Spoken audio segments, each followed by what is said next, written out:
Everyone. So Priya అయితే eliminate అయిపోయిందండి. So last round లో వచ్చేసి మనకు పవన్ కళ్యాణ్ ప్రియా ఇద్దరు ఉన్నారు. సో ఇంకా ప్రియా వెళ్ళిపోయింది, పవన్ కళ్యాణ్ లోపలికి వచ్చేసాడు. సో ఇంకా బాధనే చెప్పుకోవచ్చు, ఎందుకంటే ఈ వీక్ అంతా బాగా ఆడింది అమ్మాయి. సో అసలు ఎక్స్పెక్ట్ అవుతుంది అని చాలా తక్కువ ఓటింగ్ ఉంది. కాకపోతే ఏంటంటే కంటెంట్ బాగా ఇస్తుంది కదా అనుకున్నాను. నేను ఆల్రెడీ ఒక వీడియోలో కూడా చెప్పాను, దివ్య నిఖిత వచ్చింది కాబట్టి. సో ఆమె ప్లేస్ లో ఇంకా మనకు ప్రియానే పంపించేస్తారు అనుకున్నా. సో ప్రియానే అయితే పంపించేశారు. పాపం అనిపిస్తుంది నాకు, ఆ అమ్మాయి కొంచెం మారింది.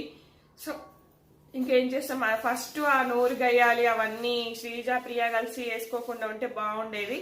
సో ఈ వీక్ అయితే చాలా వరకు తగ్గింది పాపం వాళ్ళు అరవడం కానీ. అది శ్రీజ కూడా ఈరోజు స్టేజ్ మీద సంజన గారు చెప్తారు, మీరు చాలా ఒక 300% తగ్గింది, అంటే 1000 నుంచి 300%కి వచ్చారని చెప్పింది. సో అట్లా ప్రియా అయితే ఎలిమినేటెడ్. Thanks for